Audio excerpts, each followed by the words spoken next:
नमस्कार, आप देख रहे हैं राजस्थान हेराल्ड।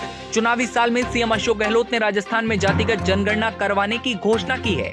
साथ ही ओबीसी आरक्षण 21% से बढ़ाकर 27% करने और मूल ओबीसी के लिए अलग से 6% आरक्षण करने की घोषणा की है। गहलोत बांसवाड़ा के मानगढ़ धाम में विश्व आदिवासी दिवस पर हुई सभा में बोल रहे थे। गहलोत ने सभा में कहा, राहुल गांधी ने कहा कि जातिगत जनगणना होनी चाहिए, तो पूरे देश में एक मैसेज चला गया। हम चाहेंगे आपकी भावना के हिसाब से राजस्थान में जातिगत जनगणना शुरू होगी। जाति के आधार पर जिसका जितना हक है उसे मिलेगा। इस प्रकार की सोच को हम आगे बढ़ाना चाहते हैं। प्रदेश में अभी एससी को 16%, एसटी को 12%, ओबीसी को 21%, ईडब्ल्यूएस को 10% और एमबीसी को 5% आरक्षण है। ओबीसी का आरक्षण बढ़ाकर 27% करने के बाद राजस्थान में 70% आरक्षण हो जाएगा। गहलोत ने ओबीसी वोटर्स को पक्ष में करने के लिए चुनावी साल में बड़ा ऐलान किया है। ओबीसी आरक्षण को बढ़ाने की मांग लंबे समय से की जा रही थी। हरीश चौधरी सहित कांग्रेस के कई नेता ओबीसी आरक्षण को बढ़ाकर 27% करने की मांग उठा रहे थे। ओबीसी आरक्षण के वर्गीकरण की मांग भी लंबे समय से उठाई जा रही थी। विधानसभा चुनाव से ठीक पहले ओबीसी आरक्षण बढ़ाने और मूल ओबीसी को अलग से आरक्षण देने का ऐलान करके गहलोत ने बड़ा सियासी दांव खेला है। विधानसभा में पिछले दिनों सरकार ने जातिगत जनगणना को लेकर संकल्प पारित करके केंद्र सरकार को भिजवाया था। इस संकल्प में केंद्र सरकार से जातिगत जनगणना करवाने और पुराने आंकड़े सार्वजनिक करने की मांग की गई थी। सीएम अशोक गहलोत ने जातिगत जनगणना करवाने की घोषणा ऐसे समय में की है जब विधानसभा चुनाव की आचार संहिता लगने में 3 महीने से कम समय बचा है। इतने कम समय में जातिगत जनगणना पूरी करना संभव नहीं है।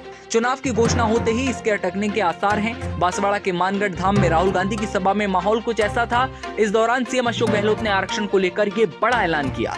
जातिगत जनगणना करने की सीएम ने घोषणा जरूर कर दी, लेकिन इसे पूरा करने में बहुत वक्त लगेगा। जातिगत जनगणना के लिए घर घर जाकर सर्वे करना होता है। इसके लिए पूरी प्रशासनिक मशीनरी को जनगणना की तर्ज पर फील्ड में उतरना होगा। 3 महीने बाद अक्टूबर के पहले सप्ताह में आचार संहिता लगना लगभग तय है। इससे पहले तैयारी में भी वक्त लगेगा। चुनाव आने के कारण भी इसका काम प्रभावित होगा।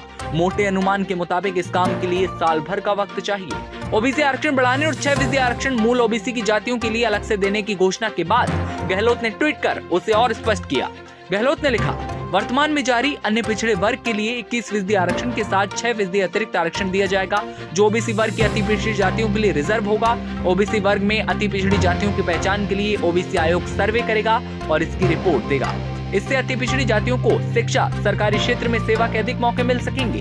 SC/ST के विभिन्न संगठन भी जनसंख्या के आधार पर आरक्षण की मांग लगातार कर रहे हैं। सरकार इस मांग का भी परीक्षण करवा रही है। ईडब्ल्यूएस वर्ग के 10% आरक्षण का जो है परीक्षण होगा और साथ ही साथ राजस्थान सरकार ने अचल संपत्ति की शर्त को हटाया था, जिससे इस वर्ग को आरक्षण का लाभ पूरी तरह मिलना सुनिश्चित हो सकता था।